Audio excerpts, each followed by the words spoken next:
I want to welcome Gary Wayne back to the A Minute to Midnight Show. We had Gary on a few weeks ago and we had a number of people saying you've got to get him back. So we have managed to get Gary back fairly quickly. So it's nice to be talking to you again today, Gary. Well, excited to be back again today and to continue our discussion that we began a few weeks ago. And sounds like it's resonating a little bit with the audience and raising some curiosity. So hopefully we'll continue that today. Yes, I'm sure we will.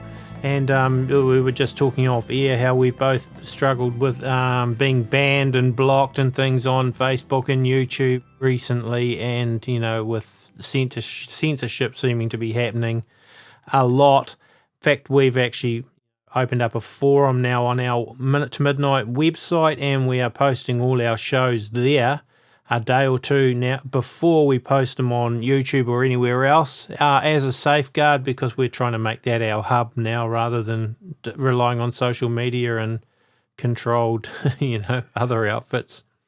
Yeah, almost it seems like we're going to need some sort of social website that is just more open to Christian and conservative point of views, because as you've been suspended, I've been suspended several times, and there's no appeal. They don't give any answers as to why. And I know none of the material that I would be posting or talking about is necessarily offensive. Somebody may disagree with what we're saying or be on the other political persuasion or religious persuasion, but when it comes down to free speech, as long as it's not offensive and it's not derogatory, then I think we should be able to speak as we may. But increasingly, and I think as one of the signs of the end times, as we get closer to the edge of the abyss of the end times, at least for a short period of time in the end times, that this will be an increasing thing that they do to isolate and to silence the Christians so we can't communicate, because they need to keep us divided. And I completely agree. And it is certainly ramping up. I've noticed it very much in particularly the last 2-3 months. It's gone to a whole different level. It's always been there, but it's just ramped up. So yes, we do have to start looking at alternatives, I think. Yeah, and we have to understand that, the people running Google and YouTube and Facebook and other mega media sites are basically left-wing oligarchs who are not all that much a fan of free speech. And we see that, free speech on a whole bunch of different levels around the world is slowly being squeezed back down again. And it's particularly frustrating in the democracies. Yeah, well, this is it. We're supposed to have free speech and, be democratic, but it isn't like that at all. It's becoming increasingly controlled, and it is only going to get worse. So, but, the good side of that is we have a little bit of warning, so we can start to go down different avenues, which is, like I say, why we've decided to even make our website more of a central hub. And I've got to say, the number of plays on our YouTube videos, that should be way higher than what's being reported, because I'm noticing that the play numbers on our website are actually pretty good, and we shouldn't have half the traffic that YouTube's got. So yeah. It tells you that something's not right in the counter that ticks over on our videos and things. So right. yeah, it's all coming down to increasingly being censored, and I hear the same story from many people. But you're right, it is just a sign of where we're at. Mm-hmm. One thing I was, thinking, well, what subjects do I really want to ask you about today? And I mentioned to you, I asked you, what do you thought? And you said, well, how about talking about the Knights Templar? And so, yeah, I thought, well, that's actually a great place to begin, because we see so many secret societies at work today. Many of these stem back to the Knights Templar. Perhaps you could give us a bit of a rundown on who the Templars were and how they evolved. Yeah, it's a fascinating history. And of course, there's always two histories, sort of the superficial platitudes that you're going to be provided throughout history, by the writers, and then the actual history. And the actual history is there as you dig for it. You just have to get beyond sort of the platitudes. And Most people look at this phenomena of the Templars, and they don't even understand how powerful this organization was before it was brought down in 1307. And they tend to buy into the superficial mythologies or misinformation that has been sold throughout, the centuries, that these were just poor knights coming together to protect pilgrims as they were pilgriming to Jerusalem after the Crusaders had taken Jerusalem back. And although there's a semblance of sort of truth in there, that's really not the beginnings of the Templars. And most people also think that the Templars were primarily a Christian organization, which again is only the superficial sort of aspect to the story. So there's a whole bunch of different things going on with the Templars, and what they did and what they accomplished and what they continue to do even after the breakup ripples down through history into our modern age and with many of the secret societies. So maybe I'll start with, if you don't mind, Tony, a sort of a brief history as to how they came together so that people have a better understanding of what forms this group. That's a great idea. Yeah, go for it, Gary. So, as I mentioned, is that these were not the poor knights as people are told they are. I mean, they're made up of people like Godfrey de Bouillon, and he is one of the nobles from the Lorraine region or in the Anjou region. And this is a very noble set of bloodlines that actually goes back to the princes of Jerusalem, as they like to take some of their genealogies back, and back through the Merovingians in particular, for Godfrey de Bouillon, because he's a direct descendant of Dagobert, which is the last king of the Merovingian Empire before they're toppled by the Catholic Church. And you've got Hugh de Payan, who is also from the Lorraine region. And people may be familiar with the Cross of Lorraine. That's the double cross, as opposed to the single cross. And there's a few different kinds, but the one that's held by the Counts of Anjou or the Dukes of Lorraine was the Cross of Lorraine, and it's a double cross. And that's to signify two different bloodlines and a few other allegories. But Hugh de Payan is also part of the noble class out of Lorraine, and he's also a son-in-law to Saint Bernard, who is the second most powerful person in the Catholic Church next to the Pope at the time of the formation of the Templars. And he actually writes a letter and speaks for them on behalf of the Templars to give them their bull of sanction by the Catholic Church in 1128 to form the order. And he's the one who gives them the Red Cross. And there's, Andre Montbard, who is a big donor to the Cistercians, and Saint Bernard is a Cistercian. Oh, by the way, Hugh de Payan is also married into the St. Clair family, or the Sinclair family, who eventually will found the Freemasonic organization. And of course, there's also another member that's a hidden member. He's amongst the two or three other ones that are in secret society records as part of the founding members, but not part of the nine. That's Henry St. Clair. And you also have this Andre Montbard he's one of the biggest donors to the Cistercian order of knights. And understand that the Cistercians and the Benedictines are a Gnostic order mold within Catholicism that are coming together to try and put this group together as part of another set of Gnostic groups that work with them. And also note that you've got Roselle and Gondomir, who were Cistercian monks that were part of this order as well. So there's big Cistercian influence. You've got Hugh de Count of Champagne, who also was a heavily donator to the Cistercians and to Saint Bernard in particular. And his brother was also the Count of Troyes. which again plays into the history and the Council of Troy and everything that brings them into a formal papal bull. You've got Geoffrey St. Omer, and Omer is kind of a name that they take in reflection of Ormus, and I'll come back to that in a few minutes. I'm just naming some of the name ones, but you also have another one in there called the folk of Anjou. And of course, the Anjou are the very powerful noble family out of Italy and France that begin the Plantagenet dynasty. And the Plantagenet dynasty basically is the modern wedge of those bloodlines as they come down through history. So there's these were all powerful either nobles or sons of princes and kings of Europe that are going to form this order.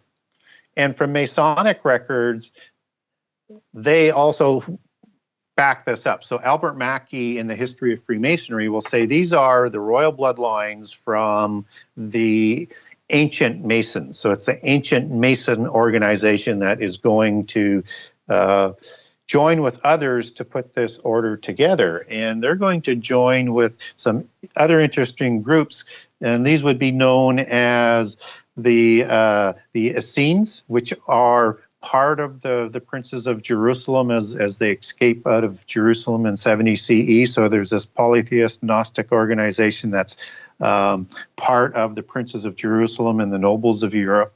And you've also have the Alexandrians, and in particular, one group called Ormus, which are also known as the Sages of Light in Egypt, and sort of the epicenter of Middle East Gnostic wisdom and doctrine and teaching. So people like Simon the Magus would be educated amongst these groups. And there'd be also the Kabbalists in Alexandria as well at that same time. You also have the Mandaeans, also known as the Sabians, represented in this group of orders. And you also have the Calabrian monks that are also forming in here. So you've got a whole sort of nest of polytheist and Gnostic groups coming together to form this order in Jerusalem to act as a military arm within the Catholic Church and to promote their agenda. But they're going to form two orders. They're going to form an order that's on the outside, which is the Templars and the visible order. But what's hidden in underneath is an order called the Priory of Sion, which most people don't think exists. And I know there's a lot of bad press about there, but believe me, there's a fair bit of historical evidence out there for the Priory of Sion. And where the name comes from is Godfrey de Bouillon and the Calabrian monks. They first make this order come together in Jerusalem as they're about to excavate for the treasures of Jerusalem underneath the temple. And they do this at a temple that is called the Notre Dame de Sion to St. Mary, and it's on the Mount of Zion. So it's a small little church, which is a priory, and it's Our Lady of Sion is the name of the church on the Rock of Zion in Mount Zion, and that's where that sort of name comes from. But I digress a little bit. But I just wanted to get a little bit of that history out there as to who these members were, what their relationships were, and they're kind of this intersection between sort of older history and newer history that forms this very, very powerful organization about the Knights Templar, who become the greatest military force in the world for a few hundred years, and the richest and most dominant force crossing over many nations and borders because of the papal bulls that they're going to receive, and virtually no oversight. And all of these people are not working towards the goodness of Christians. They are actually working for their own agenda with the protection of the Catholic Church. So what happened to them? Because, yeah, they were eventually outlawed. What happened? Yeah, it's a good question.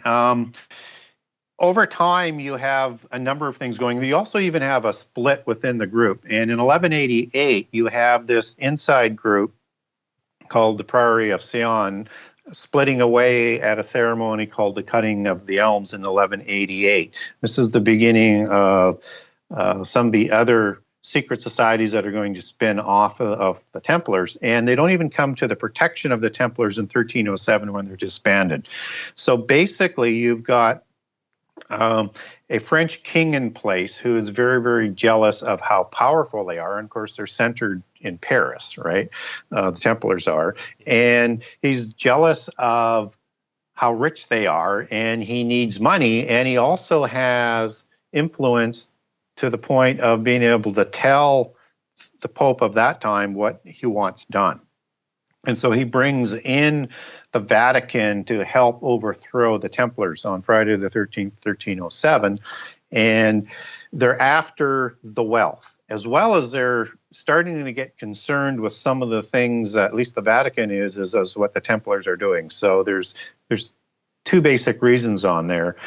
But the treasures and the knowledge and the secrets of the Templars don't get confiscated by either the French king or the Vatican. And in fact, the Templars would have had, or did have, a navy rivaled navies of the French and of the English. So very, very powerful navy.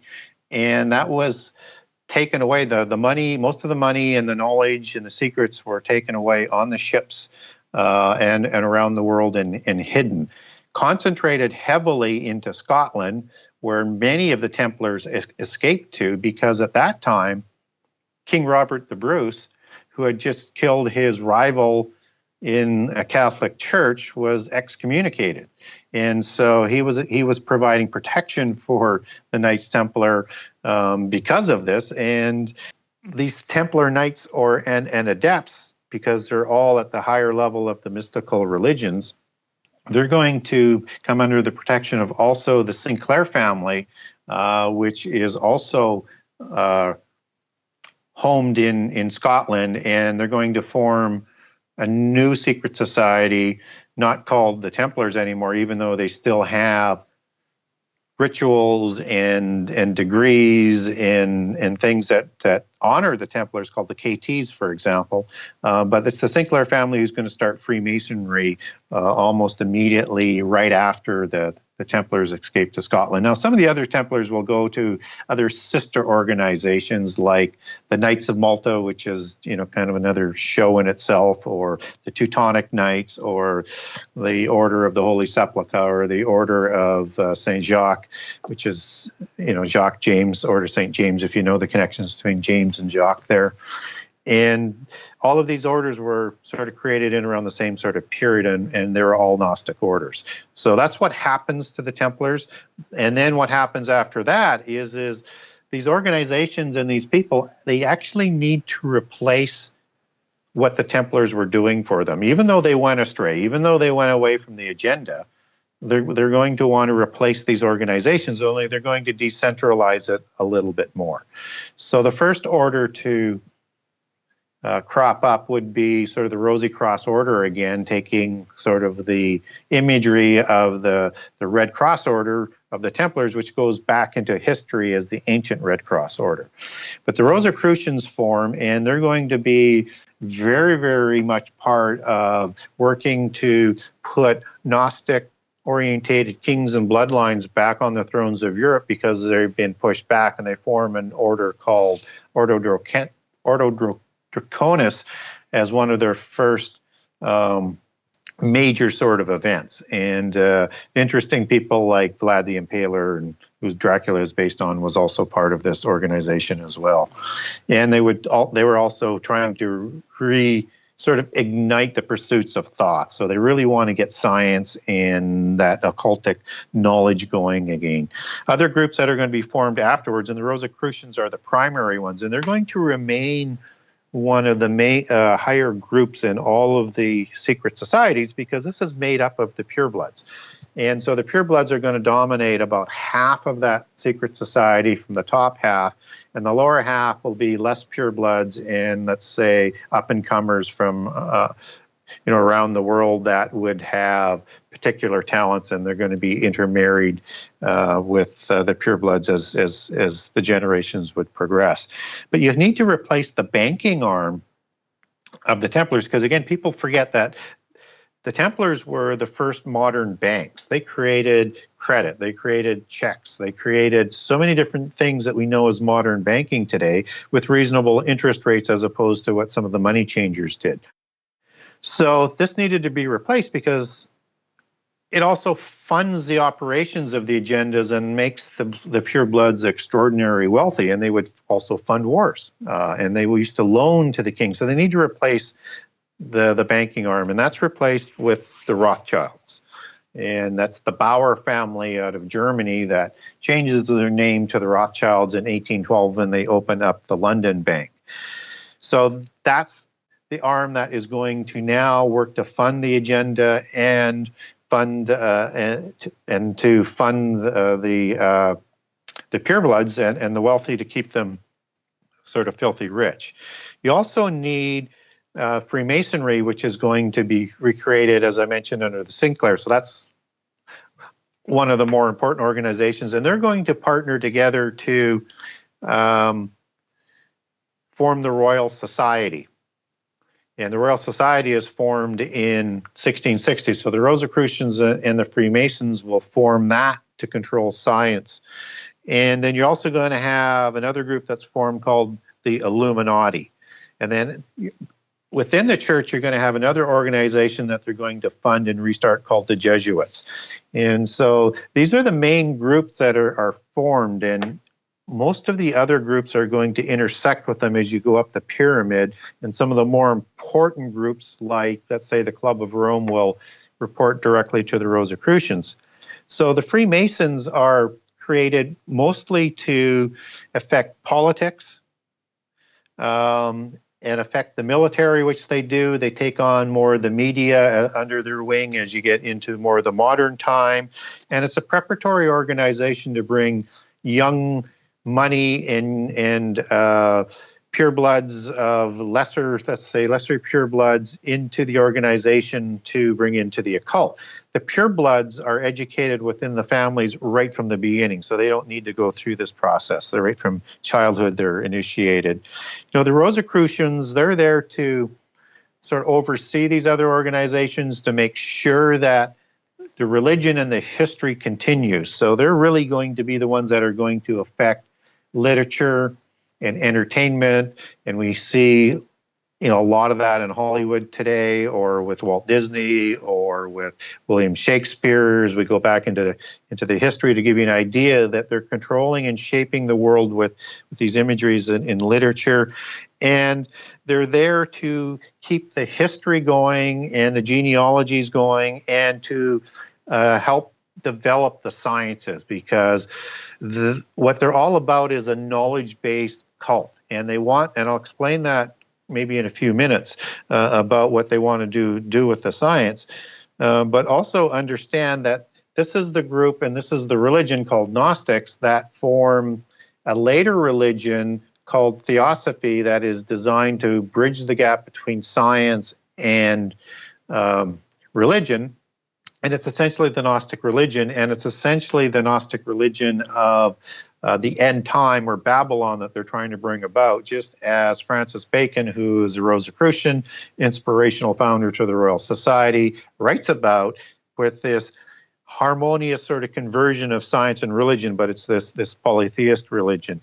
The Illuminati is out to destroy Christianity and to bring about world government, just as Freemasons also work on world government from their political arm. But all these groups are globalist groups, even from their beginning. The Jesuits are reformed as the Cistercian, Augustine, Benedictine order to be that front wedge of the Catholic Church. So you see Jesuits when they were out in front of the exploration of the New World. And Jesuits interpret the Christian religion through the 7 sacred sciences, which is basically essentially polytheism. And so they're molds within the church to also prepare the Roman Church to be the church that's going to be the end time religion. So sort of destroy it from within. The Royal Society is created to develop the sciences and technology, but to lead people away from God, to deny God as the creator of the universe, to not give God credit for anything, and to honor their pantheon of gods. So that's the idea of the creation of the Royal Society, and they take a hold of and are the major sponsors for the manipulation of education, just as the Jesuits do that inside the Catholic Church. So they gain control of education from both sides, Catholic and non-Catholics. And of course you have the Rothschilds, and they're all about funding all of these different things through the banks. So who now would be the sort of overarching control of all this? I mean, I'm pretty sure that originally the Illuminati under Weishaupt and the Rothschilds, etc., their goal was to try and unite all of these under the one head, And today we hear the term the Illuminati sort of used a lot, but I don't know if they actually called themselves that or they're Illuminists. But is there one overarching sort of hierarchy? Well, there is, but also understand that there's, as you sort of go up that, let's call it a pyramid. As you go up that pyramid, you've got at different levels, different organizations intersecting from the sides as to who they would report to if you're going to have sort of a pyramid organizational chart. So understand that the Illuminati, they are illuminated. So they are adepts, right? Yeah. So they're at the center of Freemasonry at the top. Yeah. Right? But they're below the Rosicrucians. Okay, so if you want to take the three major organizations, go Rosicrucians, Illuminati, Freemasonry. And you need multiple degrees above the third degree or the 33rd degree in the Scottish Rite to be an Illuminati and oversee more than one lodge. So there's further degrees than just getting to the third degree of the York Rite or the 33rd degree of the Scottish Rite. So the Rosicrucians, again, take the brightest and more of the purebloods coming out of the Illuminati.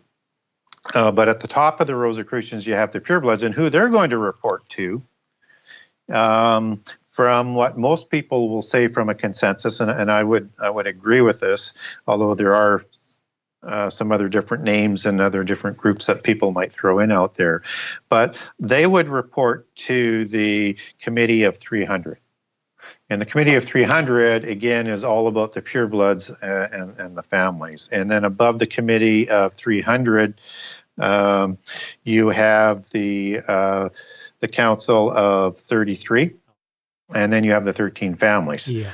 Now, understand, this is kind of a Western-based organization. It doesn't really account for secret societies in different parts of the world, right? So all the secret societies coming out of China, for example, they have their bloodlines, they have their secret societies, and they're kind of parallel sort of groups and bloodlines. And do they interact with the Western ones, or are they in opposition to them, as some people seem to tout that there's, as if there's a war between the two?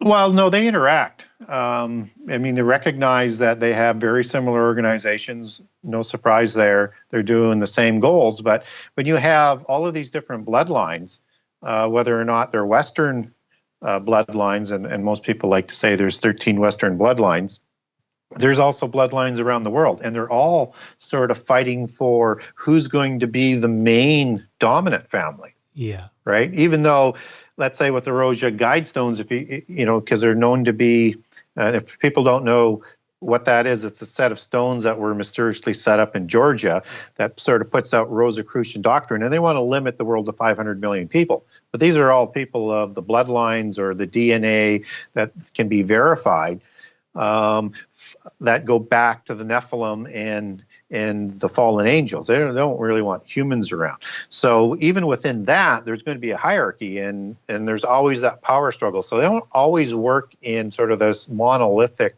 sort of movement, but directionally they're moving in the same direction because they all want the same goal. They just want to be the ones that come out on top. Yes, that's I kind of agree with that. There is power play going on there's a new world order being put into place, but they aren't all in agreement as to who's at the top of it. So this is what's going on. I mean, Lucifer's ultimately at the top of the whole thing, but on a human level, there is, I think, some sort of infighting and vying to see who will actually be the strongest positions in it.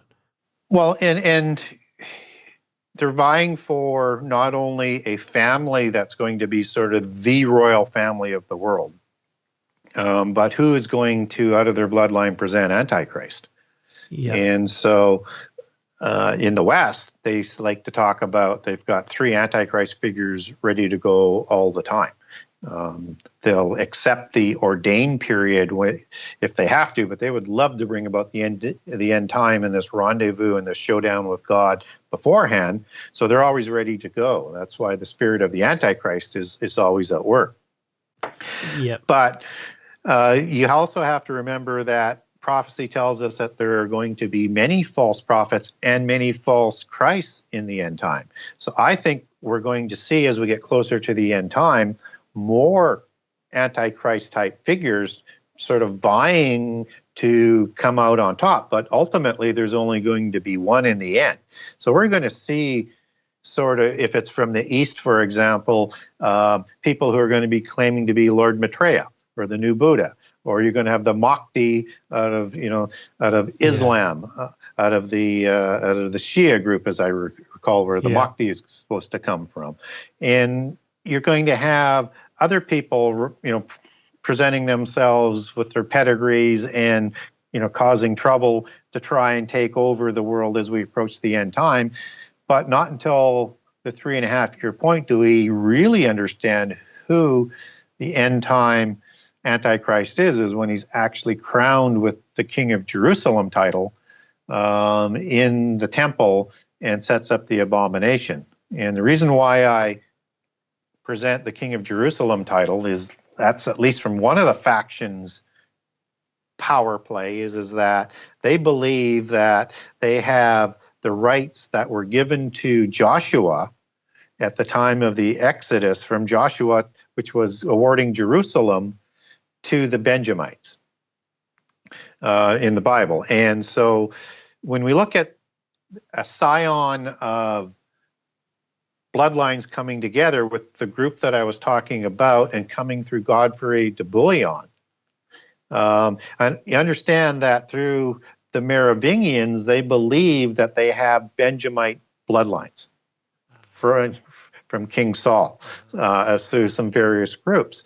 And so this is why in this Notre Dame de Sion de Saint Mary, or of Our Lady on the Rock of Zion in 1118, Godfrey de Bouillon's brother Baldwin is crowned King of Jerusalem and inheriting the title of what they believe there is their inherited right through the Benjamite bloodlines. This is how powerful they take these genealogies and things. And so from their belief in their bloodlines, they're going to try and present Antichrist to be king of Jerusalem. And the King of Jerusalem title today has followed many powerful families and bloodlines throughout history, including the folk of Anjou, who was also part of the founding of the Knights Templar. So either him or his son is crowned after Baldwin to carry this on. This goes back to Lorraine, and when we talked about that double cross of Lorraine earlier, this is the allegory that they're embedding into that cross, where there's 2 bloodlines, one that goes back to Nephilim and one that goes back to Israel and Jesus, as they believe. I don't believe they have the bloodlines of Jesus, but they believe that. But that's the Gnostic belief, where they don't believe Jesus died on the cross and he wasn't the Son of God, he's just a prophet. And so I won't go down that. Well, actually, while we're kind of in that general area, it does bring me to a point where you're talking about the Gnostics. I think a lot of our listeners probably don't realize it, but there's a smear campaign against the Apostle Paul in the writings of Paul, that saying that he was a heretic, and they discredit the New Testament writings of Paul. Where did this stem from?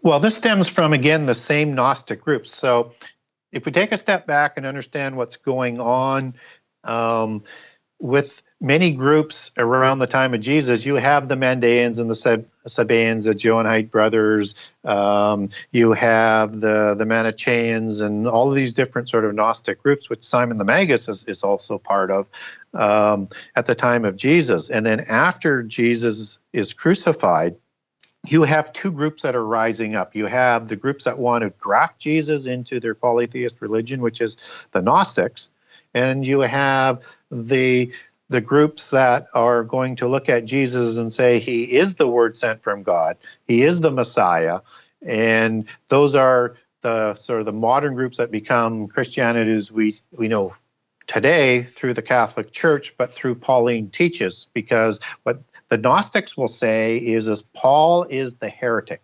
He's the one who raises Jesus from mortal prophet status to deity status. And without Paul, then the whole belief would be that Jesus was just another important prophet, which would now be acceptable to a lot of the other religions around the world, because a lot of these religions already accept Jesus as a prophet. Right? Yes. We know that Islam does. We know that it would be satisfactory to Judaism. You have it in with Sikhism. They look at him as a prophet. And a lot of these mystical religions already accept him as a very important figure of history, but just a prophet or a teacher. And so they need to destroy Paul to bring about this end-time religion that is going to destroy Christianity from within, but not totally, so they can reshape it and fold it into this umbrella type of religion that has all these different sects around the world, that I think is basically global Gnosticism and the religion of the secret societies. And so they're going to present evidence in the end time to deceive people. They're going to present evidence that they've kept in genealogies, and it's all going to look really, really good because they've gone to millennia of preparing for this. That Jesus was taken down by Joseph of Arimathea from the cross before he died. And that's why Pilate is so surprised that the announcement of Jesus dying, that he died so quickly. So their belief is that he gets nursed back to health, and he hooks up with Mary Magdalene and produces children. And from the children, you have one that is going to survive to produce other children, and his name is Josephus. And Joseph of Arimathea, after a couple trips to England, will eventually take Josephus to England, and he's going to intermarry into the King Arthur dynasties, or the Camelot dynasties, or the Welsh dynasties. So it's kind of working that back into history. And from there, they're going to say that through Anna and Bilai of the Welsh dynasty is going to produce King Bran, then that goes down to King Cole, as I test my memory here, who is going to produce Atildes and Lucius. And Lucius has a daughter named Urgan, where I'm going with this, and Urgan then intermarries with a person called, not intermarries, but marries a person called Amenabad, who is of the Merovingian dynasty. So that's how you get the Jesus bloodline, according to their genealogies and their belief system, into the Merovingian dynasty. So they must struggle with the Apostle John's Book of Revelation as well, and people like that, because he definitely portrays Jesus as divine. And so how do they deal with that? Well, they basically say that the New Testament, except for the parts that they want to keep, and it's not even all of the first four Gospels, is basically false doctrine and false Gospels. And they'll insert their other Gospels, whether or not, it's the Gospel of Thomas or the Gospel of Judas. They've got all of these other Gospels that are coming out these days over the last, 30 or 40 or 50 years, a lot of them coming out of the Dead Scrolls area and the Essene area. And the modern Essene groups, and I've had a number of clashes with them, because they absolutely deny Jesus as the Son of God. They recognize him as a prophet, but certainly not as a god. And they do think Paul is a heretic. And any part of the Bible that you put in front of them, they will basically say, well, that's just more evidence to say how corrupted and how inaccurate the Bible is. But then they use certain parts that they like. So it's a very manipulative approach. That is, I mean, this is very interesting because you do sort of see these strands of thinking coming through a lot of all over the place, but I think probably the majority of people have no idea where they've actually stemmed from.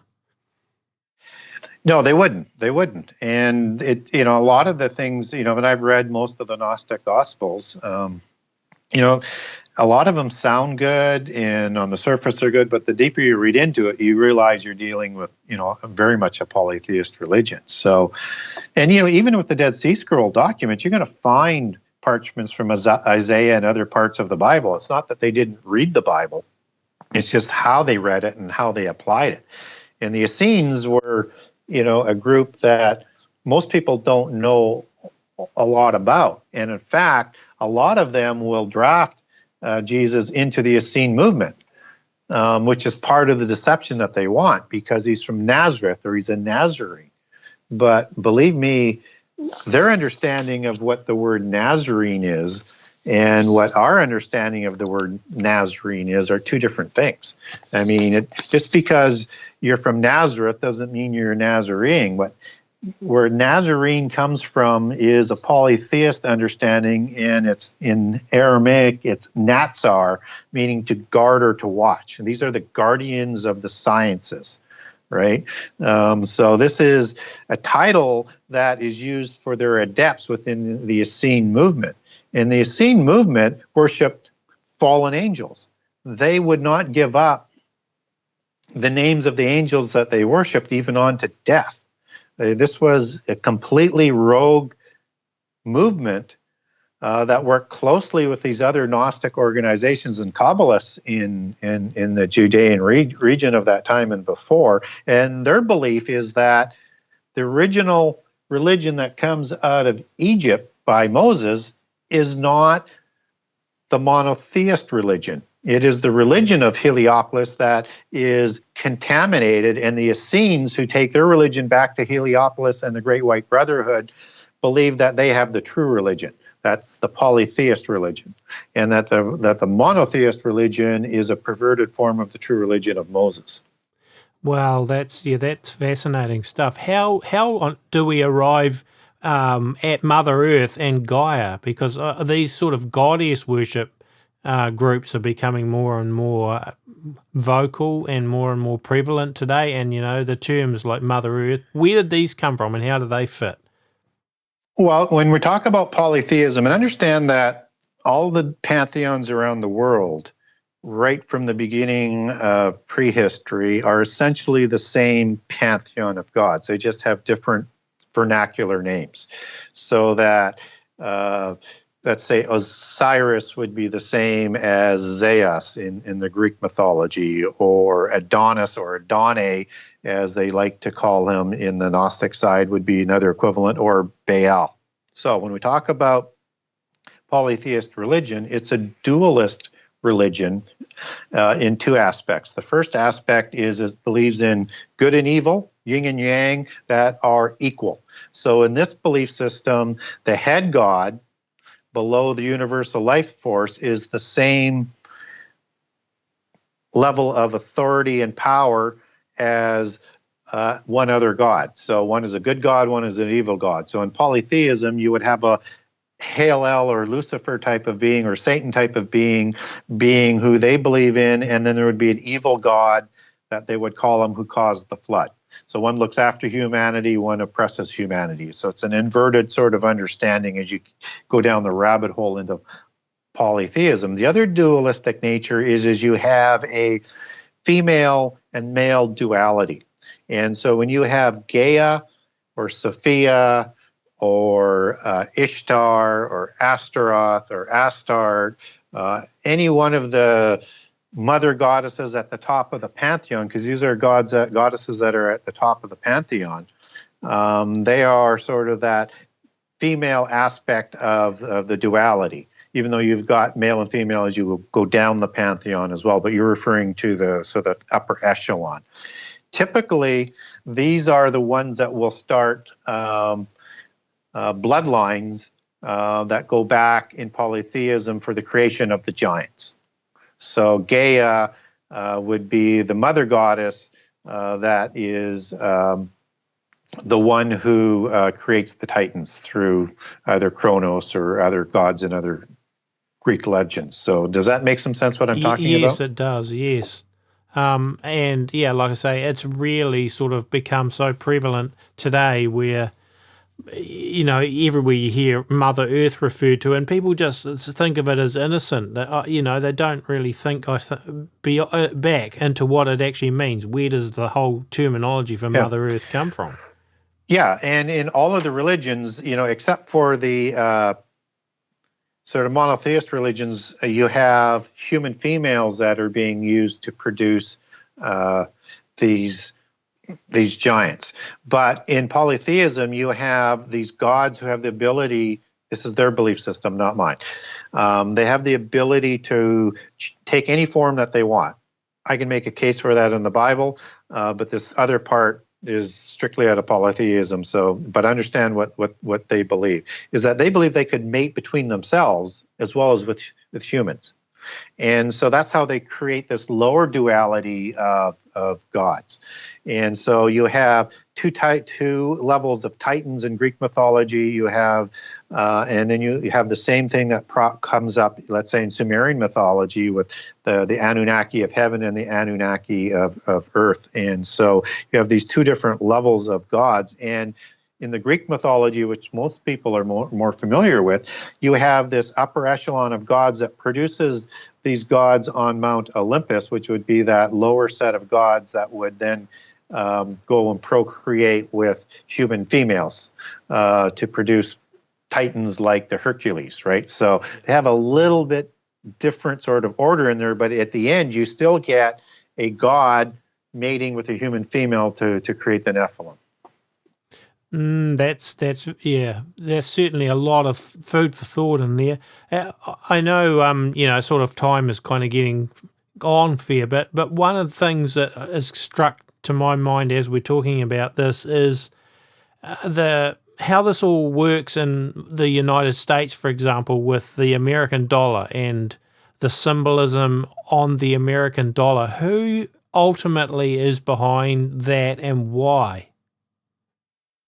Well, that's, you know, the main symbolism that you're talking about is this pyramid, and there's a few other symbols, and it's got a capstone that's not quite finished there, and that represents that the New World Order is not yet finished. It's not yet complete. So if you go back into the history of America and why they're being created, this is one of the Templar dreams, to create a world government, and they're going to start this new country and civilization that they have already discovered across the ocean in South America and in North America, as we would know it today, and specifically Brazil and America, although the Brazil thing sort of goes sideways on them. And this is why Christopher Columbus, he flies the Templar cross on the Santa Maria. Right? Yeah. Because his information as to where to go comes from Freemasonry and Rosicrucianism. And a lot of his funding comes from there, as well as the Spanish kingship. So this has been planned for a very, very long time. And so as these other groups are formed after the Templars fall, they're going to continue with this Templar agenda to bring about a universal government and a universal religion. And the United States is being set up by typically and heavily Freemasons. It's absolutely incredible to understand how many Freemasons wrote the American Constitution and controlled the military and were the founding fathers of the United States. And they weren't necessarily writing the Constitution to protect Christians. They were writing Constitution to protect themselves and the freedom of their religion from the Catholic Church, right? And that they could use this Constitution when they're ready against Christians in the end time, and that most constitutions around the world are based on the American Constitution. So they've been very successful with that. And America was set up to be a base of operations and a model to the world of the new Atlantis, where you have one strong central government and you have all of these states working together and sending a representative to it. In this case, they send 2 from each of the states as part of the Senate. So it was sort of designed to be that model and to utilize the United States as they wanted to influence world events as it became more powerful. Freemasonry spreads with the English British Empire, and it uses this to spread their organization around the world to get control of governments, get control of universities, and the intellectuals. And but nowhere is it as successful as in the United States. So these globalist, Gnostic sort of emblems, whether or not it's the eagle, and I note a lot of this in the book just to give people idea of how many types of things are encoded into the American symbolism, is all Gnostic and secret societies. Okay, that's great. Now, it leads me to then probably this question. I think I've heard people debate that the Freemasons and the Jesuits are in opposition to each other, or that the Catholic Church and the Freemasons are in opposition to each other. But really, that's Hegelian dialectic, isn't it? Yeah, that's, there's been some, especially in the beginning when the Jesuits were created, a little bit of rivalry there. And the Jesuits participated fairly heavily with the Masonic organization for a period of time after, and noting that Freemasons began before the Jesuits started in about the 1500s. So you've got, a couple hundred years where Freemasonry is working before the Jesuits are formed. But when the Jesuits are formed, they're working with Freemasonry at that time, except that the Jesuits are doing a power play within the Masonic organization, and Freemasonry basically says, no, you're out. We both have our own agenda, and so we're going to have our separate organizations. So there is always a little bit of this rivalry, but at the end of the goal is whether it's Jesuit or Freemasonry, they're all working with their own agenda that's reporting to the purebloods, but they're also all trying to becoming the more important organization at the same time, right? Yes. So, yes, there's a little bit of rivalry there, but they're still working together to bring about the end time. And you can see that with Pope Francis today, who's a Jesuit, right? He's a Jesuit that is now in control of all of Catholicism. He just took over the Knights of Malta, which is the Knights of St. John, which is another one of these groups that are set up at the same time. We haven't got time to get into that really, but and that makes a mockery of Rick Joyner and his involvement. It just shows you who he really is. Exactly, and he just replaced the fellow that was out of the, and I can't remember the name, but anyways, there was, in the Vatican, you have advisors, and you have an advisor on doctrine, and this guy has been replaced, and he was from Pope Benedict, and he's a Jesuit now. So, I mean, he is changing and moving things in a direction for power and influence, unlike what we've seen in a very long time out of the Catholic Church. And when he's done, I think it'll be like no other pope that we've seen, trying to work with more religions, becoming more politically involved with the UN and environmentalism. And we're seeing this rise of Babylon that is going to destroy Catholicism from within because it has control from within. That is going to be sort of the catalyst that brings about the world government, because you need Babylon first and then comes world government. So there's a lot of things that are going to need to happen and take place for all of this to happen, but they're trying to assemble those pieces as we speak. Fascinating. So, Gary, can you let our listeners know the name of your book, which they can find so much of this kind of information in it, and where your website is and where they can find your book? Yeah, so the book is called The Genesis 6 Conspiracy: How Secret Societies and the Descendants of Giants Plan to Enslave Humankind. You can find my book on my website at thegenesis6conspiracy.com. That's Genesis 6 with the number 6.com. And on there, you'll get a generous excerpt of all 98 chapters. So you get a good feel for the book if you're interested in that. I've got interviews up there. You can also get a signed copy through that website or connect into Amazon.com or BarnesandNoble.com or into the Kindle version. Because I know overseas that the book is not always stocked overseas. In England, it is, but not necessarily in Australia or New Zealand or other parts of the southeast part of the world. And I do have an offer, though, that if somebody did want to get a book, because I know it's very difficult to get it through Amazon, and they are overseas, go to my website, go to the U.S. page. And I will honor that price and that shipping cost, and I will make up the difference. Typically, my book is available on most online bookstores as well, and it's distributed through Bookmasters, so it is available to local bookstores if somebody wanted to support a local bookstore. That's awesome, and the deal for Australia and New Zealand, for example, with the shipping, that is a great deal, because I know that, getting stuff posted out of the United States is quite expensive. It's much more expensive than it is to post from most other countries. Oh, it is, and it's very expensive to do it. So, but I've mailed quite a few books to both New Zealand and to Australia. So it's something that I do on a regular basis. So if somebody does want to get a hard copy, then that's how you're likely to get it. That's awesome. Okay, so have you got any last final thoughts for the show before we close out? Yeah, I wanted to finish on that King of Jerusalem thing because I sort of stopped at the Counts of Anjou, but the Habsburgs were other kings that had that title, and it gets passed along, and it's currently held by the King of Spain. So I would have people sort of just watch to see where that title goes.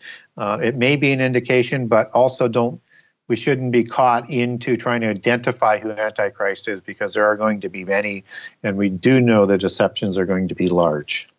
Yes, and certainly one person I'm watching very, very closely at the moment is Mohammed bin Salman, and I've done some, I'm not saying he's the Antichrist, but he's definitely a big player, I think, that we're going to see in the days ahead, setting up the beast system.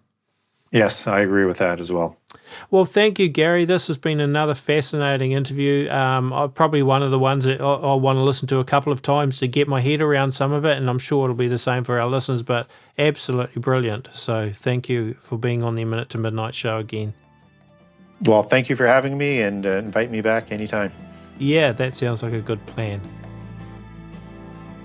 Folks, we put all of our shows on our A Minute to Midnight website now at least a day or two ahead of YouTube. So if you want to get our shows quickly, you want to go to aminutemidnight.com before you go to YouTube. In fact, some videos we may not put on YouTube at all, depending on the content, due to the censorship.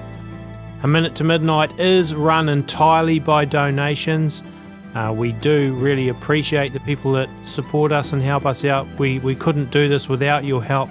So, I just want to say thank you. And if anyone else is interested in helping us, we do have a donation box on our website. You can donate by PayPal or donor box. We put all of our shows also as audio on our website as well, audio only downloads, and you can find them on iTunes too. A Minute to Midnight is run by a team, and we really do appreciate our audience, and want to thank you, the ones particularly that are faithful to listen to us every show and leave us great comments and things. We do certainly appreciate that.